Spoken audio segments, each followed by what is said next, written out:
নষ্ট হইও না বাপ। তুমি বরবাদ হয়ে গেলে, তুমি চরিত্রহীন হয়ে গেলে এই সমাজ থেমে যাবে না। তুমি মরে গেলেও পৃথিবীতে আলো ফুটবে, রোদ উঠবে, বৃষ্টি হবে, কিন্তু তুমি নষ্ট হয়ে গেলে। হ্যাঁ, মানুষ বড় স্বার্থপর। আমার একটা ওয়াজ আছে, দুনিয়া বড় স্বার্থপর, বড় স্বার্থপর।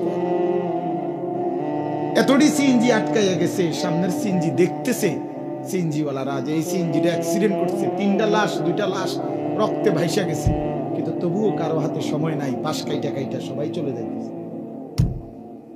হ্যাঁ, কেউ থেমে যায় না। আমার মৃত্যুতে পৃথিবী থামবে না, আমার আপনার মৃত্যুতে পৃথিবী থামবে না। চলমান পৃথিবী চলতেই থাকবে। নদীতে ঢেউ উঠবে, ভাটা আসবে, জোয়ার আসবে, আমি নাই, আর আমি নাই, এতটুকু। কিছুই থামবে না, কিছুই থামবে না। আপনার আমার মৃত্যু যেদিন হবে, খোদার কসম, সেদিনও সংসারের বহু প্রয়োজনীয় জিনিস কেনাকাটা বাকি থেকে যাবে। এটাই সত্য, এটাই সত্য। দুনিয়া রাক্ষস, দুনিয়া অতৃপ্ত। এই রাক্ষস শুধু হা করে, গিলে খায়, আবার হা করে। অতৃপ্ত এক দুনিয়া। ওমা হাযিহিল হায়াতুদ দুনিয়া ইল্লা লাহবুন ওয়া লাইব। আল্লাহ বলে, বান্দা শুনো, দুনিয়ার জীবন শুধুই তামাশা, শুধুই খেলাধুলা। আল্লাহ বলবে, এই বান্দা, তুমি তো ভেবেছিলে সারা পৃথিবীর থেকে গুনাহ, অপরাধ, পাপ, দুর্নীতি, চুরি, ডাকাতি, জিনা, ব্যভিচার, অসভ্যতা গোপন করেছিলে। তুমি ভেবেছিলে র‍্যাব জানে না, পুলিশ জানে না, বিজিবি জানে না, মেম্বার জানে না, চেয়ারম্যান জানে না, এমপি জানে না, মা জানে না, বাপ জানে না, পাড়া পড়শি কেউ জানে না। যুবক, তুমি মনে করেছিলে রাত 2টা বাজে লেফের নিচে, কম্বলের নিচে উলঙ্গ ছবি, নর্তকীর নাচ, জিনা, ব্যভিচারের দৃশ্য সারা রাত দেখেছিলে। তুমি মনে করছো কেউ দেখে না, কেউ জানে না, কিন্তু আল্লাহ তাআলা বলেন, ওমা কুনতুম তাস্তাতিরুনা আন ইয়াশহাদা আলাইকুম সামউকুম ওয়ালা আবসারুকুম ওয়ালা জুলুদুকুম। আমার বান্দা, কান, চোখ, দেহ, অঙ্গ, যেটা তোমার শরীর, তুমি তো ভাবছিলে এটা তোমার, কিন্তু তুমি তো জানতে না এটা আমার। এটাকে আড়াল করবা কেমন?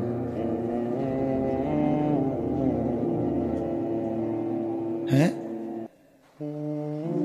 ওমা কুনতুম তাস্তাতিরুন, তুমি তো গোপন করতে পারবে না। তোমার হাত, তোমার চোখ, তোমার কান, জুলুদুহুম মানে সারা দেহের চামড়া, মাথার তালু থেকে পায়ের নখ পর্যন্ত বাফ, চামড়ার আবরণ ছাড়া কোন অংশটা আছে? এটাকে আড়াল করবে না। এটা কেমনে করবা? আপনার বাফের ক্ষমতা আসেনি? কথা বলেন না কেন? কারো ক্ষমতা আছে নিজের দেহের অঙ্গ আলাদা করা? তাইলে আল্লাহ বলেন, সেটাই সাক্ষী। ওয়ালাকিন যানানতুম আন্নাল্লাহা লা ইয়ালামু কাসীরাম মিম্মা তা'মালুন। সাথে সাথে আল্লাহ বলেন, সাথে সাথে তুমি এটাও ভেবেছিলে, তোমার নিজের দেহকেও আড়াল করো নাই, আবার সাথে সাথে তুমি এটাও মনে করেছিলে যে ওই যে আরশ আজিমে 7 আসমানের উপরে যে আল্লাহ আছে, তিনি মনে অনেক কিছু দেখে না, অনেক কিছু জানে না। আল্লাহ বলেন, ওয়াদালিকুম যান্নুকুম বিল্লাযী যানানতুম বিরাব্বিকুম আরদাকুম। এই বেঈমান, আল্লাহর ব্যাপারে তোর এই দুর্বল ধারণা আজকে তোরে বরবাদ করে দিবে। আল্লাহ কি সাধারণ মনে করছিস? তুমি মনে করছো চেয়ারম্যান ধরলে ছাড়বে না। আল্লাহ আর কি করবো? আল্লাহ কই এখন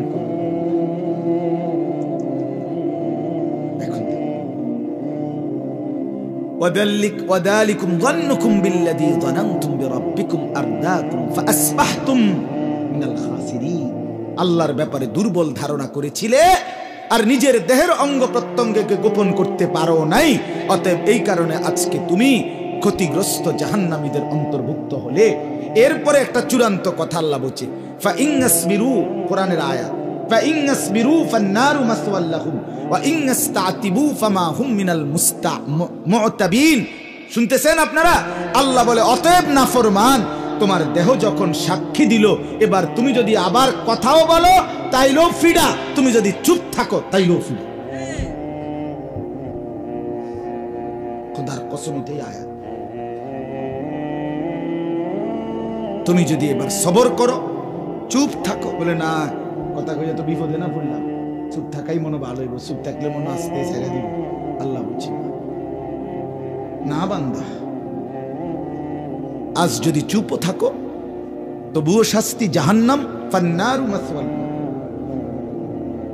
ওয়া ইন ইস্তাতিবু, আর যদি উযর খাহি পেশ করো, আবারও যদি কথা বলতে চাও, আল্লাহ বিষয়টা বুঝি নাই, এতটা সিরিয়াসলি ভাবে নেই নাই, হ্যাঁ বলছিল, আমি তো এতটা এভাবে বুঝিয়ে ফেসে করে যাবো ভাবি নাই, এই সমস্ত নয় ছয় কথা বললো ফিডা, আর যদি চুপ করে দাঁড়াইয়া থাকো তাইলেও জাহান্নাম।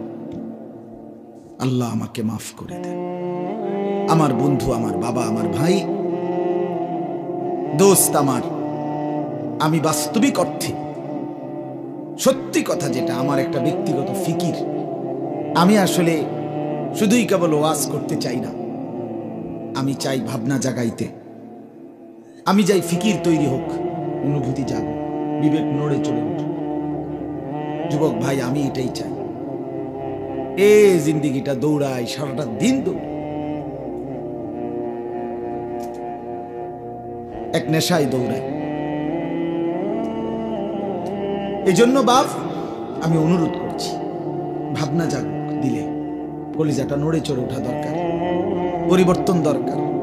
শুধুই একজনের পর একজন বক্তা আসলো, 4 জন 5 জন, এই বছরেই 5 জন, আগামী বছর বদলাইয়া আরো 5 জন, এভাবে 20 বছরে আপনি ওয়াজে শুনলেন।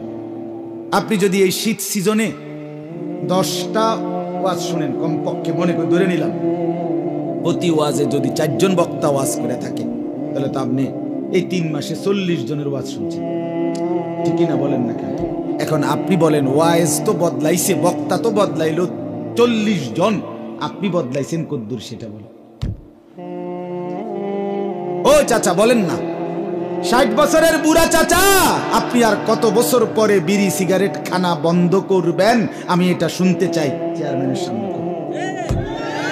ওই বুড়া মিয়া, এখনো যারা চা দোকানে, রঙিন টেলিভিশনে নর্তকীর নাচ আর জিনা ব্যভিচারের নাচ গান দেখেন, এই বেটা আপনার লজ্জা হবে কোন দিন, শরম আসবে কোন দিন? বেটা বুড়া মিয়া, আপনি মরবেন কোন দিন? আমনের এই অসভ্য খাচ্ছ যাইব কোন দিন? আমনে আর কতদিন বেডির নাচ চাইবেন? কিও 60 বছর পরেও আপনার হায়া আসলো না?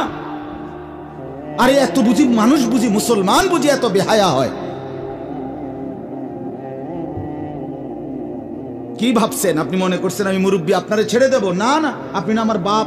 আমি চাই সন্তান, আমি আমার বাপ যেন হয় জান্নাতি। আমি বলবো না তো কে বলবো? আপনি আমার দাদা, আমি আপনার নাতি, আমি চাই আমার দাদা যেন হয় জান্নাতি। আমি বলবো না তো কে বলবো? আপনি আমার চাচা, আমি আপনার ভাতিজা, আমি চাই আমার চাচা যেন হয় জান্নাতি। নবী তার চাচাকে দ্বীনের দাওয়াত দেয় নাই? ইব্রাহিম আলাইহিস সালাম তার বাবাকে দ্বীনের দাওয়াত দেয় নাই? এই যে মঙ্গলবার দিন আমি, আমার আপন বড় জ্যাঠা মারা গেছে, আমি আমার জ্যাঠার জানাজা পড়াইছি। এই যে মঙ্গলবার কবরের সামনে দাঁড়াইয়া আধা ঘন্টার মতো দাঁড়াইয়া ছিলাম জ্যাঠার কবরের সামনে, তাকাইয়া রয়েছি অনেকক্ষণ। কবরের মাটি যেন আমারে বলতেছে, আনিস মন খারাপ করো না, তোমার জ্যাঠারে বানাইবার জন্য আমি আমার থেকে একটু মাটি দিছিলাম, আজ আমার মাটি আমি আবার ফেরত নেব।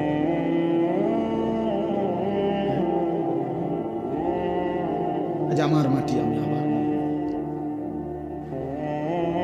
এই আমরা প্রত্যেকেই ভাবেন, দোস্ত আমার, প্রত্যেকেই এটা ভাবেন।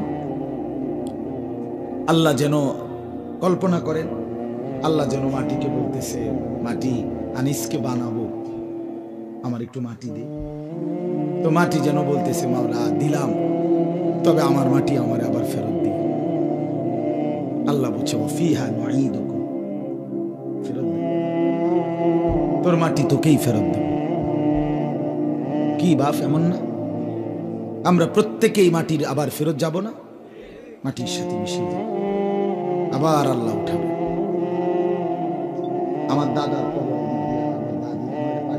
কবরস্থান বসে। তো আমার দাদার কবর, দাদির কবর, এরপরে আমার 3 নম্বর চাচার কবর, এরপরে আমার আব্বার কবর, এরপরে এদিক দিয়ে আমার জেঠারে কবর দিছি ওই দিন পায়ের কাছে দিয়ে, আর একটা চাচা বাকি আছে। তা আমার ছোট ভাই হে আমারে বলতেছে, আমি ভাই খেয়েও চোখের পানি ফেলে বলতেছে, ভাই দেখেন দাদা দাদি মানে বাবা মা তারা তাদের সন্তানকে আবার মাটির নিচে করে রেখেছে, ঠিক না?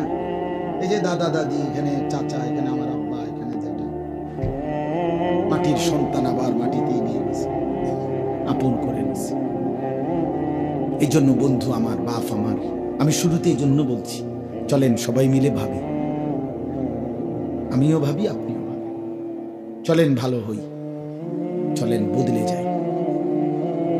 যুবক বদলাইতে হবে, তো খোদার কসম যুবক, এই নওজোয়ান বদলাইতেই হবে।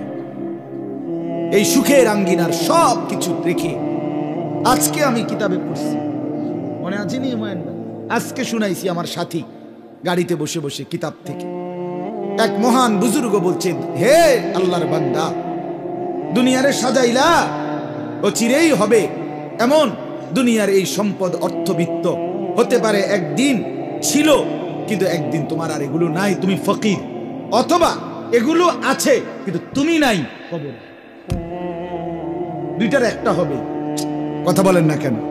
হয় সকালের এই সম্পদ বিকালে নাই, কয়দিন পরে নাই, আজকের ক্ষমতা কয়দিন পরে নাই, অথবা সবই আছে কিন্তু তুমি নাই। এই দুইটার একটা, এর তিন নম্বরটা কিছু নাই, এটাই। এই জন্য আমি অনুরোধ করছি যুবক ভাই, সবাইকে বলছি, ভাইয়া তুমি নষ্ট হয়ে গেলে নষ্টই হইল, পৃথিবীর কিচ্ছু হবে না, ইসলামেরও কিচ্ছু হবে না, ইসলাম টিকবে, কোরআন থাকবে।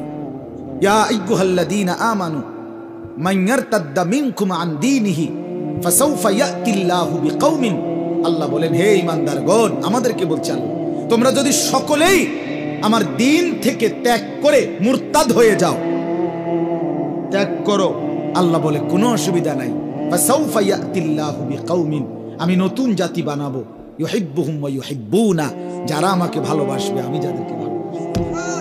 এই বেটা, আমার 2 সেকেন্ড লাগবে না, আমি আবার মানুষ বানাবো। আমি তোর কাছে ঠেকা না বান্দা, আল্লাহ ঠেকা। এই জন্য দোস্ত, ছেলেরা নষ্ট হইও না বাপ, সারাদিন যারা 1 ওয়াক্ত নামাজ পড়লা না, এই বন্ধু আজকের সারাদিনে যারা 5 ওয়াক্ত নামাজের একটা সেজদা দিলা না, তুই কেমনে বন্ধু মায়ের পবিত্র দুধ খাইলি? বন্ধু তুই না 2টা বছর মায়ের পবিত্র দুধ খাইলি, তুমি না একটা মুসলমান বাবার ঘরে বড় হইছিলা, তুমি না ভোটার আইডি কার্ডে লিখছো ধর্ম ইসলাম, তুমি না জন্ম নিবন্ধন সনদে লিখছো তোমার ধর্ম ইসলাম, তুমি না পাসপোর্টে লিখছো তোমার ধর্ম ইসলাম, একটা সেজদা দিলা না কেন? একটা সেজদা দিন। আপনি আমারে দায়িত্ব দেন, এখন আমি বের করে দেই বেনামাজি, আপনি শুধু অনুমতি দেন, আমি দাঁড় করাই। বেনামাজি অপদার্থ তো দেখলেই চিনা যায়। আরে বেনামাজি নির্লজ্জ, অসভ্য, বেহায়া, অপদার্থ তোরে দেখলেই চিনা যায়। তোর চেহারায় কোনো রসকস, মায়া, মহব্বত, দয়া মায়ার লেশ মাত্র নাই। এত বড় মালিক, 7 আসমানের মালিক, 7 জমিনের মালিক, কুল কায়নাতের মালিক, আমার অস্তিত্বের মালিক, আমার মাথার তালু থেকে পায়ের নখ পর্যন্ত ভেতর বাহির যার হাতে, যার ইচ্ছায়, যার সিদ্ধান্তে আমার চোখের পলক পড়ে, আমার হাত নড়ে, পাও নড়ে, আমার হৃদয়ের স্পন্দন, হৃদস্পন্দন চলে, আমার নিঃশ্বাস আসা যাওয়া করে। এই যুবক, এই এত বড় মহান আল্লাহর সামনে যারা ঘাড় নোয়াইল না, যার যে সেজদা দেয় না, ঘাড় নোয় না, খোদার কসম বেটা, তোর চাইতে বড় ঘাটতারা, গাদ্দার, বেয়াদব আল্লাহর জমিন আর কেউ নাই। তুই সবচেয়ে বড় ঘাউরা বেটা, তুই ঘাটতারা নাম্বার 1, তুই গাদ্দার, তুই গাদ্দার বেটা, তুই ঘাটতারা বেটা। কার সামনে মাথা নয়, খামকে একটা চেয়ারম্যান মনে করছে? হ্যাঁ, এই বেটা, এটা চেয়ারম্যান মনে করছো, এটা এমপি মনে করছো নাকি? এত বড় মালিকের সামনে তুমি মাথা নোয়ানো, তোমার ঘাড় কত শক্ত ঘাড়, চিন্তা করছেন? এটা কেমন গাউরা বলেন না কেন? এই ঘাট তারা না? কথা বলেন, বলেন, স্বীকার করেন। তুই গাদ্দার না বেটা? আমি তো বললাম আমার নাম আনিসুর রহমান, মনে রাখো আমার নাম। আমি বললাম মনে রাখো বেনামাজি, যার কপাল সেজদা জমিনে পড়লো না, ঘাটটা নোয়াইলা না, তোমার এই কবরে ফেরেশতা প্রথম ঘাটটা চাই একটা বাড়ি দিবে, একটা পরিল ফাড়াই নেবে, একদম ঘাটটা ফাড়াই লাগবে, মনে রাখো। সেদিন বুঝবি বেটা আল্লাহর সাথে গাদ্দারির পরিণতি কি। ওমা কাদারুল্লাহ হাক্কা কদরি, আল্লাহ কোরআনে বলছে বান্দা তুই আমারে সঠিক কদর করলি না। আমিও তোরে দেখ, তুই আমারে কি মনে কর? আমি রহমান শুধু না, আমি তো আজিজ। আমি একদিকে রহমান, রহিম, গফফার, গফুর, গাফির, সত্তার। আমি সেই আল্লাহ আজিজ, যুনতিকাম, সরিউল হিসাব, শদীদুল ইকাব। আমি প্রচন্ড প্রতিশোধ গ্রহণকারী, আমি দ্রুত আযাব দেনেওয়ালা, আমি দ্রুত হিসাব গ্রহণকারী, আমি মহাশক্তিধর, আমি কাহ্হার, আমি জব্বার, আমি আজিজ, আমি মুক্তাদির। তুই আমারে কি মনে করছো বান্দা? বাদুকে খাওয়াইছি দেখে ফাঙ্গাস আর তেলাপিয়া, এ ফুলকপি আর পাতাকপি, ফার্মের মুরগা আর কক মুরগা, এই তান কদ্দুর খাওয়াইছি দেখে তুমি আমারে ভুলে গেছো। বেটা তোর চাইতে ভালো বেশি উত্তম দুনিয়া, সম্পদ, খাদ্য আমি তো আল্লাহ জঙ্গলের বাঘ ভাল্লুকরে এত বালা খাবাই। বেটা কথা বলেন না কেন? দুনিয়া আমরা কি ভোগ করছি? আমি নিজ চোখে আপনার দেখছি চট্টগ্রামের পরে এক চিড়িয়াখানা আমার নিছিল আরো আগে। তো আমি যখন দাঁড়াইছি তখন দেখছি চিড়িয়াখানার যে বাঘটা, বাঘের খাঁচার সামনে, ওই সময় বাঘের গোশত দিছে, গরুর গোশত বস্তাতে ফেলাইছে, এটার লেগিয়া। তা আমি বললাম ভাই কদ্দুর দিলেন গোশত বাঘের? ওই লোক বলতেছে হুজুর জঙ্গলে যে পরিমাণ খায় ওইটা তো এখানে সম্ভব না, এটা চিড়িয়াখানা, এটা সীমাবদ্ধতা আছে। আমি বলছি আচ্ছা ঠিক আছে ভাই, কিন্তু দেখছেন কদ্দুর? প্রতি বেলা গড়ে 20 থেকে 22 কেজি গরুর গোশত দেওয়া হয় একটা বাঘ। এও সীমিত, এও সীমিত। এও যদি আপনি এবারে কোন বাঘেরে যদি বলেন যে দোস্ত আজকে বৃহস্পতিবার গোশত মিলাইতে পারছি না, খুব চেষ্টা করছি, ব্যাস হয়ে গেছে আগে আগে, আজকে একটা বেলা শুধু ফাঙ্গাসটা দিয়ে 2টা লোকমা ভাত খাবো, তুই কব দাঁত ফালাই দমুদের বেড়া। আমার বংশের 14 গোষ্ঠী কেউ জীবনে কোনোদিন ফালতু জিনিস খায় না। ঠিক কিনা বলেন? বলবে কিনা সে? বলেন না যে না না বেটা আমি তো গোশত ছাড়া কিছু মুখেই দেই, আমি তো মুখেই দেই না, আমি তো তোর মতো একবেলা আলু ভর্তা আরেক বেলা ডাল ডুল খাই না, আমি গোশতই খাই। আমার মনিব এভাবেই আমাকে প্রতিদিন দিয়ে যাচ্ছে। ওয়ামা মিন দাব্বাতিন ফিল আরদ ইল্লা আলাল্লাহি রিজকুহা। ওই মাওলানা সাহেব আমার আগে যে বয়ান করছে উনি এটা কইছে, আমি শুনছি আয়েশা। ওয়ায়ালামু মুস্তাকাররাহা ওয়া মুস্তাওদাআহা কুল্লুম ফি কিতাবিন মুবিন। রব্বুল আলামিন বলে বান্দা কায়নাতের মধ্যে যত কিছু আমি সৃষ্টি করেছি প্রত্যেকের রিজিকের জিম্মাদারি আমি একাই আমার কাঁধে তুলে নিলাম। ওয়ায়ালামু মুস্তাকাররাহা, আমার কোন সৃষ্টি কখন কোথায় থাকে, কখন কোথায় রিজিক পৌঁছাইতে হবে এটা আমি আগের থেকেই জানি। ওয়া মুস্তাওদাআহা, আমার কোন সৃষ্টি কোথায় দাফন হবে, কোথায় মৃত্যু হবে আমি মাওলা সেটাও আগের থেকেই পুরাপুরি জানি। কুল্লুম ফি কিতাবিন মুবিন, সব কিছু আমি আল্লাহ সুস্পষ্ট তাকদীরের মধ্যে আসমান জমিন সৃষ্টির আগেই লিখে রেখেছি। দুনিয়া খুব বেশি ভোগ করছি আমরা, বলেন না বাপ? আহামরি কোনো কিছু। আমাদের চট্টগ্রামের একজন প্রখ্যাত বক্তা আছে, আলেম, আল্লামা ডক্টর আফম খালিদ হুসাইন, অনেক সুন্দর আলোচনা করে। একজন বড় আলেমও, জেনারেল লাইনও উচ্চ শিক্ষিত, ডক্টরেট করা। উনি একদিন বয়ানে বলছেন, আমি নিজে শুনছি, হুজুর বলতেছেন একটা হাতি একদিনে 250 কেজি খাবার খায়, 90 লিটার পানি খায়। আর ওই বাঘের তো কইলামে বেড়ায় কইল, চিড়িয়াখানার বাঘে 20-22 কেজি গোস্ত একবারে। আপনারা কেডা 22 কেজি গোস্ত একবারে খাইতেন পারবেন? কোন আতুডান আপনারা খাবাইয়া যাও, বাইর যেতাম না, মরলে মরছি, তোমারে খাবাইয়া যাম, দরকার কালকে থাক, তুমি আতুডা আগে তোমার ছবি উঠে এলো।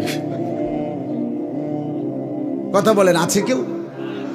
তো আমরা দুনিয়া আহামরি কিছুই ভোগ করছি না, কিছুই না, শুধু শুধু শুধু শুধু। এই বাপ কেমনে বললে বুঝতেন? ইয়া লাইতা কওমি ইয়ালামুন, হায় আমার জাতি যদি বুঝতো। এটা সূরা ইয়াসিনের আয়াত। ইয়া লাইতা কওমি ইয়ালামুন। 3 জন রাসূলের দাওয়াতে একজন লোক ঈমান আনছিল নবীজির জামানার পূর্বে। এক এলাকায় 3 জন নবী একসাথে কালেমার দাওয়াত দিছে। 3 জনের হাতে কালেমা পড়ছে শুধু কয়জন? একদিন ওই এলাকার মানুষ, এই জালেমরা, পাপীরা ওই 3 জন নবীকে একত্রে ঘেরাও দিয়ে ধরছে, মেরে ফেলবে এই 3 নবীকে। তখন ওই লোকটা এতদিন নিজের ঈমান গোপন রাখছিল ভয়ে, একজন যেহেতু। আজকে সে চিন্তা করলো, আজও যদি আমার ঈমান গোপনে রাখি, তা আর আমার ঈমান কি কোন দিনের লাগে? আজকেও যদি আমি চেষ্টা না করি, তো আর কোন দিন? তো ফলে এই লোকটা গ্রামের, শহরের একদম পাশ থেকে দৌড়াইয়া এই মানুষগুলোর সামনে আসছে যারা নবীদেরকে ঘেরাও দিয়া মারতেছে। ওয়াজা মিন আকসাল মদিনাতি রাজুলুন ইয়াসআ। এই যে কোরআনে সূরা ইয়াসিন আছে। সূরা ইয়াসিন তো আলহামদুলিল্লাহ অনেকেই, সবাই তো পড়েন, অনেকেই পড়েন না, এখানে আছে। তো লোকটা আইসা বলতেছে, হে আমার জাতি, তোমরা এদেরকে মেরো না, বরং রাসূলদেরকে অনুসরণ করো। ইত্তাবিউল মুরসালিন, রাসূলদেরকে অনুসরণ করো। এরপরে বলছে, তোমরা এটা বুঝতে চেষ্টা করো। এত সুন্দরে উনি বলছে, এই একটা লোক, একজন কাঠুর, গাছ কাটে, কাঠ কাটে, কিন্তু ঈমানদার, তার বলার ঢং কি সুন্দর। সে বলছে, ওয়ামালিয়া লা আ'বুদুল্লাযী ফাতারানি ওয়া ইলাইহি তুরজাউন। আরে জাতি, আমার এই কথাটা বুঝাইয়া দাও যে যে আমাকে সৃষ্টি করেছেন, আমি কেন তার ইবাদত করব না? আমি তার বন্দেগী করব না কেন? এই যুবক, যদি এই কথাটা বুঝতাম, কেন ইবাদত করবা না আল্লাহ? আজকের সারা দিনে তোমার অস্তিত্বের প্রতিটা নড়াচড়া আল্লাহর দেওয়া না, তুমি কেন সিজদা করবে? ওয়া ইলাইহি তুরজাউন। এরপরে সে বলল, আমি কেন আল্লাহর ইবাদত করব না? আমাকে তো শেষ পর্যন্ত তার কাছেই ফিরতে হবে। ফিরতে হবে কিনা? কওমের লোকেরা ওনাকে ছেড়ে ওই রাসূলদেরকে বাদ দিয়া এবার বলছে, তোরে মারব, তুই আমগো এলাকার লোক। এবার ওরে ধরছে সবাই, এই একজন ইমানদারকে মারতে মারতে মারতে ওনাকে চূড়ান্ত, উনি শহীদ হবে এখন, আর শেষ মৃত্যু হয়ে যাবে। এই মুহূর্তে আল্লাহর কুদরতে আল্লাহর ফেরেশতা ওনার সামনে, চোখের সামনে জান্নাতে, ওনার যে ঘরটা, জান্নাতটা, এটাই না সামনে ধরছে, ধরে বলছে, কিলা দুখুলিল জান্নাহ। এই ঢোকো ঢোকো, আও না, আইলো, এই ইমানদার আসো না, উদখুলিল জান্নাহ, জান্নাতে ঢোকো।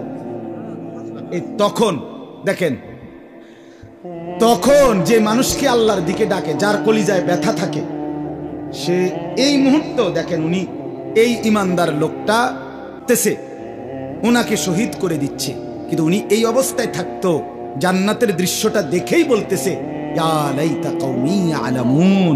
আহা আমার জাতি, তোমরা যদি বুঝতে, বিমা গাফারা লি রব্বি, আল্লাহ আমারে কেমন মাফ করে দিলেন, ওয়া জাআলানি মিনাল মুকরামিন, আমারে সম্মানিত জান্নাতীদের অন্তর্ভুক্ত করে দিলেন। আহা তোমরা তো আমারে মারছো না, বরং তো আমারে জান্নাতে ঠেলে দিচ্ছ।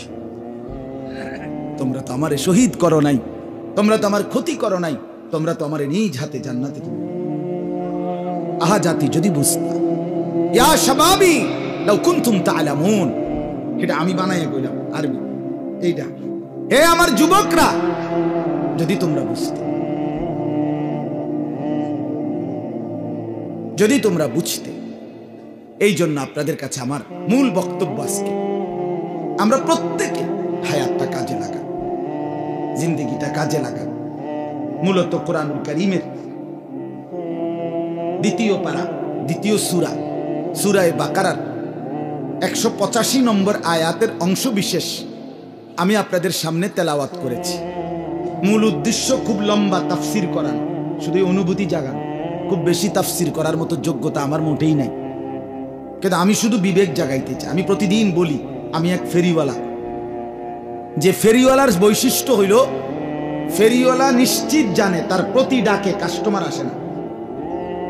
কথা বোঝেন না? তার পণ্যের ঘোষণাটা সে যতবার দেয় প্রত্যেকবারই কি কাস্টমার আইয়ে? সে জানে এটা, সে জানে এই গল্লির থেকে ওই মাথা পর্যন্ত গেছে, মনে 100 বার বলছে বালতি বালতি বালতি, কিন্তু কেউ আসে না। কিন্তু সে বলা থামে না।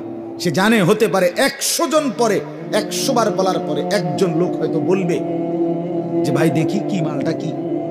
ওই একজনের আশায় পিছনের 100 বার সে বলে যাচ্ছে।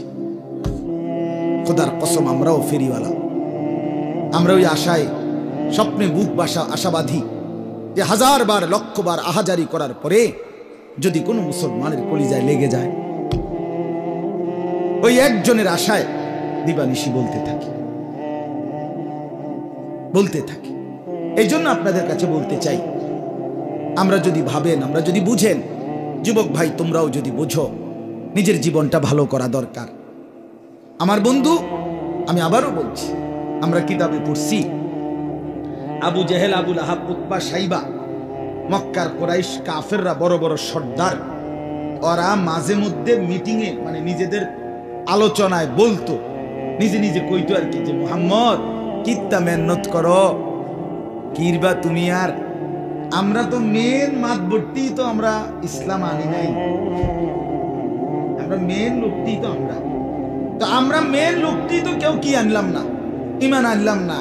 হ্যাঁ, তো তুমি আর কারে লইয়া কদ্দুর কিরবা আমরা বুঝতাম না, আমরা দেখতাম না। এই টিটকারি করতো। আল্লাহ তাআলা আরশ আজিম থেকে, 7 আসমানের উপর থেকে আল্লাহও যেন মুচকি হাসে, আল্লাহও যেন বলতেছেন আচ্ছা দেখো না, আমিও দেখাবো, আমি দেখাবো কাকে নিয়ে কাজ নেব আর কাক থেকে নেব না, এটা আমি দেখাবো। নবীজি মক্কা থেকে হিজরত করে মদিনায় গেলেন 13 বছর পরে। মদিনার 8 বছরের মাথায়, এই 13 আর 8 কত হলো? 21। এই 8ম হিজরিতে আল্লাহ নবী সাল্লাল্লাহু আলাইহি ওয়াসাল্লাম তিনি আপনার 10,000 সাহাবী নিয়ে মদিনা থেকে মক্কায় এসে মক্কা বিজয় করলেন। 21 বছরের ব্যবধানে গোটা আরব রাসূলুল্লাহ সাল্লাল্লাহু আলাইহি ওয়াসাল্লামের কদমের নিচে চলে আসছে। সুবহানাল্লাহ, সুবহানাল্লাহ। তাহলে কি দাঁড়াইলো? আবু জেহেল, আবু লাহাব, ওরা তো জাহান্নামী হলো আরো আগেই, বদরের যুদ্ধের সময়। কিন্তু ইসলাম বিজয় হয়েছে কিনা? কথা বলেন না, ইসলাম বিজয় হয়েছে কিনা? রাসূলুল্লাহ সাল্লাল্লাহু আলাইহি ওয়াসাল্লামের মিশন বাস্তবায়ন হয়েছে কিনা বলেন? এই জন্য আমি অনুরোধ করছি নওজোয়ানরা, তোমাদের কাছেই অনুরোধ আমার, তুমি হেরে গেলে, তুমি নষ্ট হয়ে গেলে, তুমি যদি চরিত্রহীন হয়ে যাও, নাচ গান, জুয়া, মদ, নেশা, নারী, অশ্লীলতা, গান বাদ্য, অসভ্যতায় যদি লিপ্ত থাকো, তাহলে তুমি ক্ষতিগ্রস্ত হবা। ইসলাম আটকাবে না। ইসলামের জন্য, দ্বীনের খেদমতের জন্য যখন যে পরিমাণ লোকের দরকার, খোদার কসম আল্লাহ তা ব্যবস্থা করছেন, করতে থাকবেন। ওই পরিমাণ ইমানদার তৈরি হবেই, ওই পরিমাণ ইমানদার তৈরি হচ্ছেই। দেখার বিষয় হলো আমি কাজে লাগলাম কিনা, ঠিক কিনা বলেন? আমি অনুরোধ করছি যে যুবকরা, আল ইত্তেহাদ, নওজোয়ান তোমরা যারা একত্রিত হয়েছ, শুধুই যেন প্রদর্শনী না হয়, শুধুই যেন জামাত, শুধুই পাঞ্জাবি, শুধুই শার্ট, শুধুই চুলের বাহার, শুধুই ফেসবুকে একসাথে গ্রুপ ছবি, শুধুই মোবাইলের মধ্যে প্রচার, এতটুকুতেই যেন থেমে না যায়। বরং যারা এত সুন্দর মাহফিল সাজিয়েছেন, তোমরা যারা যুবক ভাই সাজাইছো, আমি দিল থেকে দোয়া করি আল্লাহ যেন এর চাইতে সুন্দর তোমাদের জিন্দেগি সাজায় দেয়, জীবন সাজায়। নওজোয়ান তুমি সাজলে পৃথিবী সেজে যাবে। যুবক হিম্মত করলে গড়তেও পারে, বরবাদও করতে পারে। এক নওজোয়ান চাইলে এক সমাজে আলো ফুটাইতে পারে, এক নওজোয়ান চাইলে সমাজটাকে অন্ধকার, অস্থিরতা, বেহায়াপনায় ভরেও দিতে পারে। যৌবন দুধারী, গড়াও যায়, নষ্টও করা যায়। কারো শক্তি আছে যে ইচ্ছা করলে ঘুষা দিয়ে সাবা উড়ে নিতে পারে, ইচ্ছা করলে মানবতার সেবাও করতে পারে, ইচ্ছা করলে মদের আড্ডায় জুয়ার আড্ডায় ভেসেও যাইতে পারে, ইচ্ছা করলে আল্লাহর ঘরের গোলামি সেজদা দিয়ে আরশ আজিমের ছায়ার নিচে ছায়াও নিতে পারে। আল্লাহ আমাদের নওজওয়ানদেরকে কবুল করে নেন। আপনারা যারা বাবা চাচা মুরব্বী আছেন, আপনাদের কাছে অনুরোধ, আপনারা আপনাদের সন্তানদের দিকে আরেকটু নজর দেন, স্ত্রী পরিজনের দিকে আরেকটু ফিকির করেন। অভিভাবকরা আপনাদের কাছে অনুরোধ, হাদিসে আছে আল্লাহ নবী সাল্লাল্লাহু আলাইহি সাল্লাম বলেন, যেই পুরুষ, কথাটা খেয়াল করেন, যেই পুরুষ তার স্ত্রী সন্তান বউ বাচ্চার জন্য নাজায়েজ, হারাম, গুনাহ, অশ্লীলতা, বেহায়াপনা মেনে নেয়, স্বীকৃতি দেয়, ব্যবস্থা করে, খোদার কসম নবীজি বলছে ওই পুরুষ হলো দাইয়ুস এবং তার জন্য জান্নাত হারাম। ওয়াদ-দাইয়ুস আল্লাযী ইউকিররু আহলাহু আল-খুবুসা। আপনার ঘরে আজকে 20টা বছর ধরে 10টা বছর টানা রঙিন টেলিভিশন চলে, আপনি বিদ্যুৎ বিল দেন, আপনি ডিশের বিল দেন, আপনি টেয়ার থেকে দেন, আপনার স্ত্রী ছেলে মেয়ে প্রতিদিন নিয়ম মাফিক নাচ গান, নর্তকীর ছবি, জিনা ব্যভিচার, হিন্দি সিরিয়াল, নাটক, সিনেমা, এই অসভ্যতা, নোংরামি আপনার ঘরে বসে আপনার টাকায়, আপনার সম্মতিতে, আপনার উপস্থিতিতে, আপনার বেঁচে থাকা অবস্থায়, আপনার রাত কাটানো অবস্থায় এরা দিবানিশি আপনার ঘরে নাচ গান, নর্তকীর ছবি, অশ্লীলতা, উলঙ্গতা, এই জিনা ব্যভিচারের দৃশ্য দেখতেছে, আপনি মেনে নিচ্ছেন। আপনি হিসাব করেন আপনি দাইয়ুসের কাতারে পড়েন কিনা। হ্যাঁ ভাইবেন, রাসূল বলছে যে তার স্ত্রী সন্তানের জন্য অশ্লীলতা, গুনাহ, নাপাকি, হারাম মেনে নেয়, স্বীকৃতি দেয়, তা আপনি স্বীকৃতি দিচ্ছেন না। আপনার টাকার থেকে বিদ্যুৎ বিল দিচ্ছে না, কথা কয় না, ওনার মাথা না। আপনি ডিশের বিল দেন না, আপনার ঘরে বসে দেখেন না, সোফাইটা আমনেন না, টেবিলেটা আমনেন না, বইয়ে বইয়ে যে চিপস খায়, চটপুটি খায়, এবারে যে বইয়ে বইয়ে নুডলস খায় আর টেলিভিশন চায়, এটি আমনের টেহা দিয়ে আইছে না। তো আপনি তো মেনে নিচ্ছেন যে আমার কামাই সব দিচ্ছি, তোমরা নর্তকী দেখো, আমার কামাই দিতেছি, উপার্জন, আমি টাকা পাঠাচ্ছি, তুমি চলো বেপর্দা, স্ত্রীকে বলে আপনি মেনে নিচ্ছেন। তো দাইয়ুস তাহলে কাকে বলবেন? আল্লাহ আমাকে মাফ করে দেন।